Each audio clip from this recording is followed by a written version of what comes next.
This is Randy with BibleBuyingGuide.com. I'm looking at the Cambridge NASB New American Standard Bible Clarion in brown calfskin. Brown calfskin. It's really nice. Really nice. It's kind of soft to the touch, a little bit flexible, but it has the paste down liner, so it's not floppy flexible, but it does have a nice grain to it. It's smooth, but not ironed. So there's what we look like here. Comes with art gilt edges, 2 brown ribbons, 7.5 by 5.5 by about 1.5. So it's really a little bit chunky, but it's really easy to hold. One thing I like about this design, single column paragraph with references on the outside. But one thing I like about the design is the way it almost has a 16 by 9 look. It has, which is easier. You're not looking way up here for your text. It has 8.75 font, stays open fairly well, 10.5 point leading, so if you count the font plus the space between the lines, you've got 10.5. The font itself is 8.75. Really nice, really nice design, really nice layout. Fairly opaque, but you do see you can see through it. You know, but it's not so bad that it distracts me. It does have line matching. It's not so bad that it distracts me from reading it. I love reading this. It's easy to hold, easy to carry, easy to teach from, preach from. Some of my little tricks don't quite work as far as finding verses fast. For example, if I'm looking for Isaiah 60, verse 16, there is 16, so 16 is out next to it. But this has 95,000 cross-references.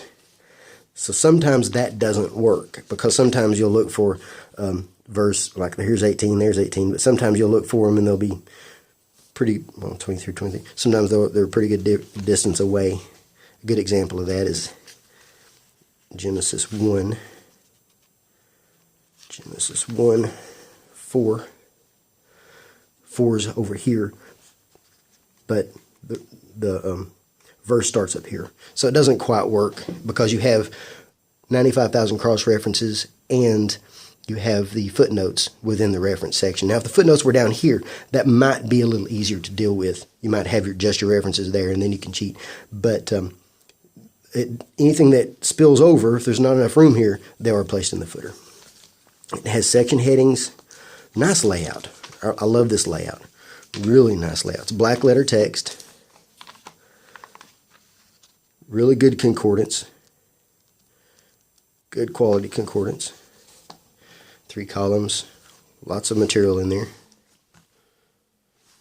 It includes the map index, color-coded, and the Cambridge maps. And of course this thing is Smyth-sewn.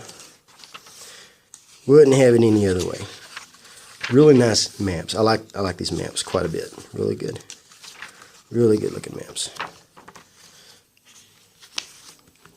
So let's do some comparisons. It's a really nice Bible. Let's do some comparisons. Here's what it looks like next to the Pitt Minion. Now the Pitt Minion is half the width. So if you're looking for something easy to carry, Pitt Minion is a little easier to carry. But they have a similar footprint. Really close. This is goatskin edition. But you're going to see some differences here. Pitt Minion has double column layout. Let's go to Psalms, just so we can compare. So the Pitt Minion has a double column layout, but it has exactly the same references, exactly the same tools. So they have the same concordance, same footnotes, same references, just different layout. This one isn't 6.5 in that range, 6.75. So you can see the difference there as far as the size. This is easier to carry, no doubt about that. That's just an easier addition to carry around. Here's Mark. I thought I had this set up, so maybe I don't. Let's go the other way. This way you can see how easy I can turn the pages, or how hard, whichever you prefer. So, red letter edition, black letter edition. I do like the Pitt Minion. It's easier to carry. This is not a bad Bible for carry, though. It's not bad at all. It's kind of made for that. But one that's kind of in between that is the personal size Quentel.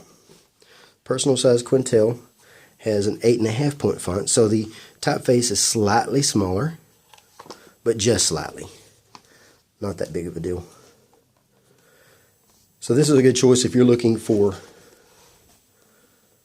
double column. This is a good choice if you're looking for single column. Both of these are really good Bibles. This has 28 GSM paper also. It's really good paper. I like that. Good. It's good for 28 GSM. Both are good Bibles. And I did not keep that at Psalms, so let's quickly get there if we can.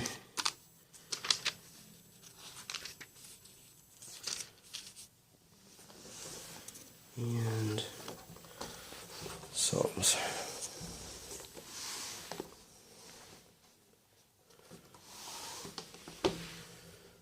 Twist them around there just a touch. So, good Bibles. Alright, I got this free for review, this one, in exchange for an honest review. It's not required to give a positive review, only an honest review. You can see a more detailed review of this at BibleBuyingGuide.com. I'll place a link to that review in the notes when that review goes live. And if you have any questions, post them in the comments, and I'll try to get back to you. Thanks.